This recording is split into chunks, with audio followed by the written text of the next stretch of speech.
अन्नपूर्णा अन्न हे पूर्ण ब्रह्म या चॅनलमध्ये तुमचं सर्वांचं हार्दिक स्वागत. नमस्कार. आज बनवूया कांद्याच्या पातीची सुकी भाजी.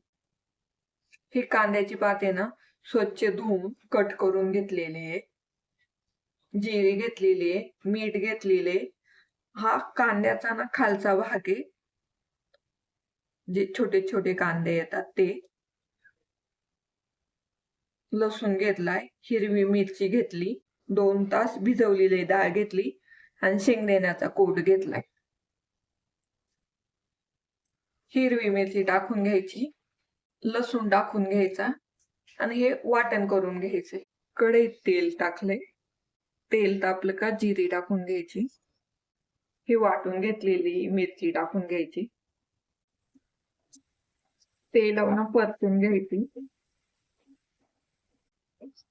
मी हिरवी मिरची घेतली, तुम्ही लाल मिरची पावडर घेतली तरी चालेल. मला ना भाजीचा कलर चेंज होऊन नाही द्यायचा, म्हणून मी हिरवी मिरची घेतलेली आहे. हा ठेचा ना तेलावर परतून झालाय. आता हे कांद्याचे खालचे भाग आहे ना ते घ्यायचे, तो पण तेलावर परतून घ्यायचंय.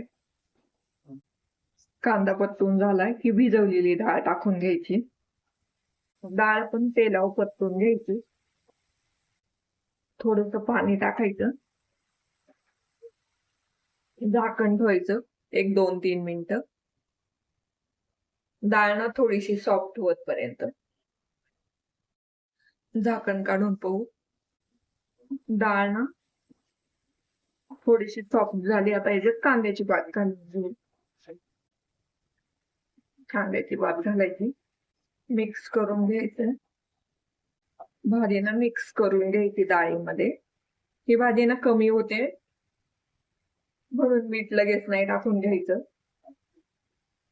जिथे भाजी खारट होण्याची शक्यता असते. झाकण ठेवायचे. कांद्याच्या पातीला ना पाणी सुटतं, म्हणून डाळ शिजायला पाणी नाही घातलं. 2 मिनिटं झालेत. आता झाकण ना उघडून बघू.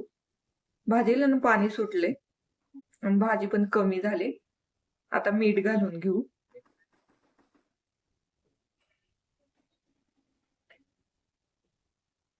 मिक्स करायची. आणि ही भाजी ना थंडीच्या दिवसांमध्ये ना खूप छान भेटते. पाणी ना आटेत तवर ही भाजी शिजून द्यायची, तवर डाळ पण शिजेल. झाकण ठेवू. झाकण काढून बघू. डाळ शिजली का पाहू. डाळ ना एकदम मस्त शिजली आणि थोडेसे पाणी राहिले, पण शेंगदाणे टाकले का ते पण आटेल. शेंगदाणे टाकून घ्यायचे, मिक्स करून घ्यायचं. भाजी ना तयार झाली. आणि ही भाजी ना बाजरीच्या भाकरी संग आणि ज्वारीच्या भाकरी संग खूप छान लागते. मला ना बाजरीच्या भाकरी संग ना ही भाजी खायला खूप आवडते. तुम्ही पण एकदा ट्राय करून पहा. आणि भाजी तयार झाली, प्लेटिंग करून. Like, comment, and subscribe.